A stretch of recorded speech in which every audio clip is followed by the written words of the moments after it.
കള്ളത്തിന്റെ പ്രതലത്തിലല്ലാതെ സംഘപരിവാർ രാഷ്ട്രീയത്തിന് നിവർന്നു നിൽക്കാനാവില്ല എന്നതാണ് വർത്തമാനകാല ഇന്ത്യ തിരിച്ചറിയുന്ന ഒരു യാഥാർത്ഥ്യം. പൗരത്വ രജിസ്റ്ററും പൗരത്വ നിയമവും കൂട്ടി വായിക്കുമ്പോഴല്ലേ ചിത്രം വ്യക്തമാവുക.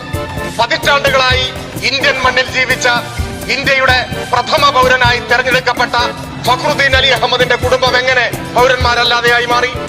കാർഗിലിൽ അതിർത്തി കാത്തതിന് പ്രസിഡന്റിന്റെ മെഡൽ വാങ്ങിയ മുഹമ്മദ് സനാഉള്ള ഖാൻ എങ്ങനെ ഇന്ത്യൻ പൗരനല്ലാതെയായി മാറി?